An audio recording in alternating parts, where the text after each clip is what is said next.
Ben Rinnes has 3 rocky peaks. Locally they are called scoorins, but I've also heard them called crowns. This route takes in the 3 crowns of Ben Rinnes. The summit crown can be directly reached by a well-maintained path that can clearly be seen here running up the east side of the mountain from the recently much enlarged Carpark. It's the shortest and most popular route to the top. There are 3 other good routes up, and this one from the north, starting at Ben Rinnes Distillery, is a favourite of mine, but some bits can be a bit muddy in wet conditions. The first section is a nice dry track running up to the curiously named Babbie's Hill, more about that later. The next section, to our first crown, Scourin of Morayshire, has 2 possible paths to a halfway marker cairn at the top of the rise. The next section to the summit crown, Scourin of Loch der Landoch, is a clear and dry path and track all the way. Our return route forks off onto a mostly good path to the highlights of the walk, the Towers of Lady's Chair, and our final crown, the Scourin of Well. The descent path is quite steep for a bit and can be slippy and boggy in places on our way back to Babbie's Hill. I'll just quickly mention this route that I like when I want to make a longer day of it. Start at the main east car park and walk along the road till you come to a gate and track that runs round the base of the mountain to the distillery path. Then you can take in the 3 crowns on a circular route back to the car. This is almost 8.5 miles and I would say allow 5 to 7 hours. In addition to the 2 routes mentioned, there are a couple of other routes from suitable parking places, but they are for another video. I'll leave Google Map links to all 4 car parks in the description.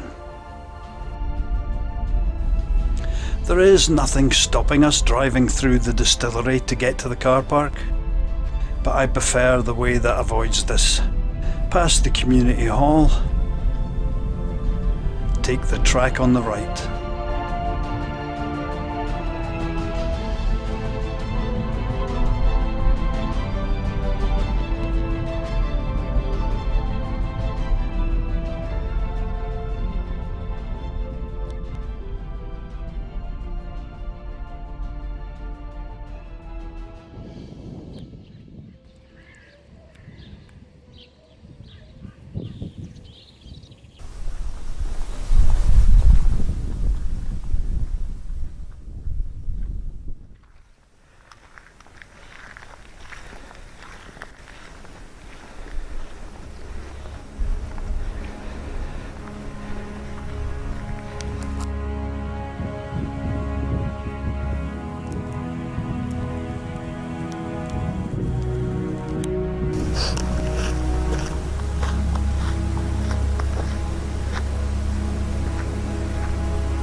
This track would have originally been for bringing peat down from Babbie's Hill. The origin of the name Babbie's Hill dates back to the 1750s when a local lass who had hung herself was buried on the hill. Her name was Barbara McIntosh and the mossy area became known as Babbie's Moss. That is the outcrop of Scourin of Well, and this is the path we will be taking down. Barbara McIntosh's coffin was moved in the 1870s to old Aberlour cemetery, and sometime since, Babbie's Moss became Babbie's Hill. If you look up here you should see Falgate's cairn. It's a useful marker for the direction we are heading. The wall that surrounds us here is the old peat workings, and the cleared ground has become a car park. From mid-August you might find 2 or 3 Range Rovers here, where the occupants have headed off west looking for something to kill. The peat workings probably date back to at least Barbara's time, and they certainly continued into the 20th century. You can still see here the angular lines of the cuttings.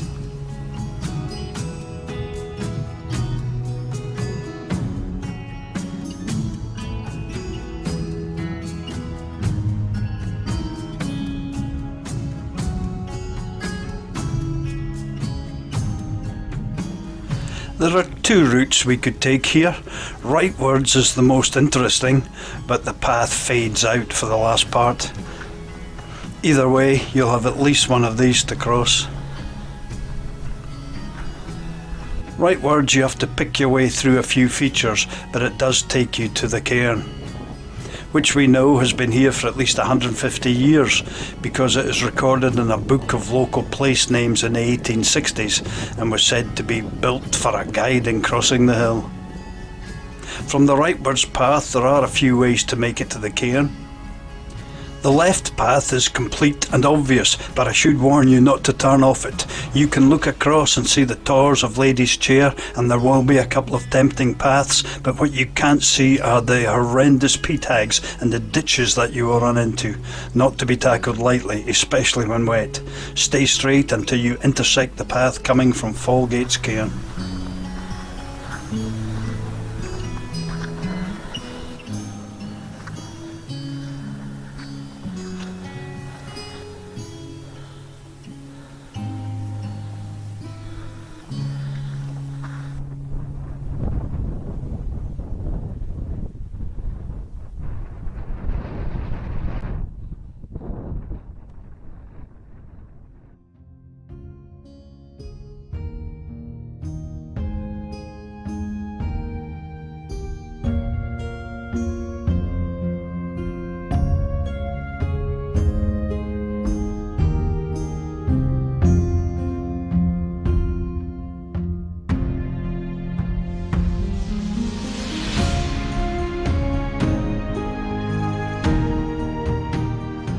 There are faint remains of an old vehicle track that can be followed to an easy pass through the edge of the Hagfield. In really wet conditions, however, it can be very soft and you may want to pick a way round. Continue straight till you reach a good path to our first crown, Scurin of Morayshire. Or if you keep an eye out, you might just spot a shortcut.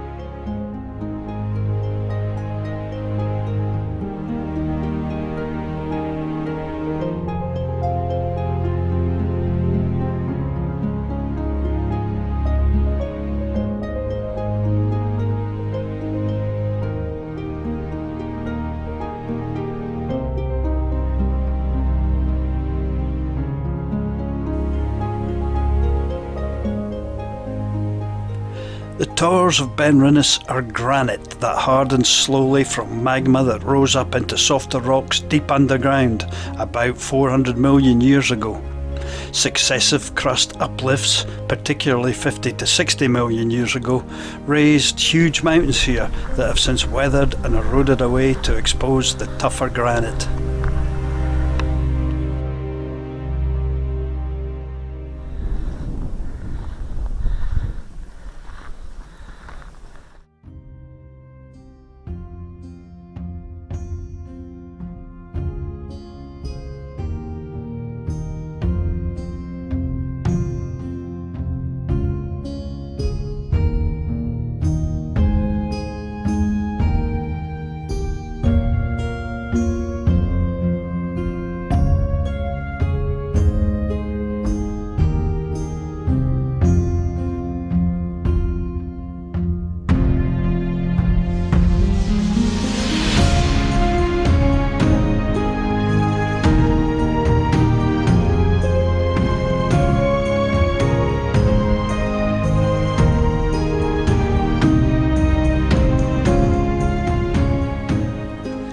As Scotland drifted north to colder climates, a few million years of frost and ice, plus the lifting of the pressure on the granite rocks, are thought to be the cause of the fracturing into the layers that we see.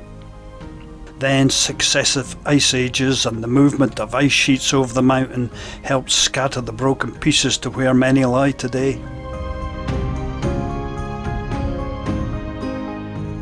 The path you can see there is the main route up from the East Carpark, rocky and quite steep in places. In 1943, a Wellington bomber on exercise out of RAF Lossiemouth was blinded in a blizzard and crashed into the side of the mountain. If you drop down in height about 100 metres from the summit, there are still some small parts of wreckage to be found. I'll leave links and a map reference in the description.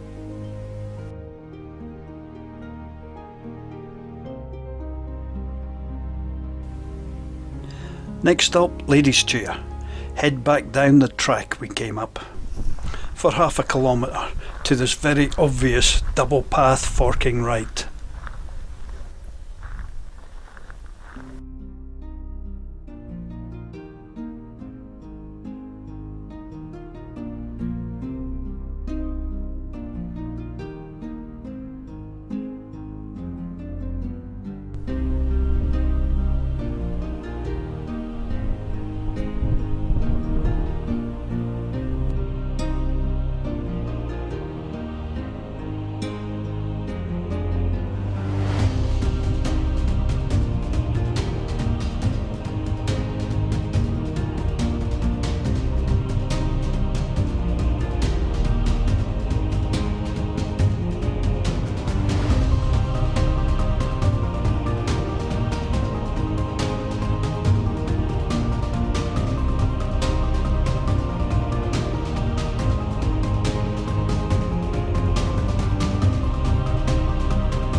I've never been able to ascertain if the name Ladies' Chair refers to just one of these towers, or the whole formation.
The hills in the background there are Little Conville and Mico Conville, and they have the same granite foundation as their larger brother. Little Conville has the remains of an Iron Age hill fort on its summit. That tells us that there is a lot of history in this area and that people have been walking this mountain for thousands of years.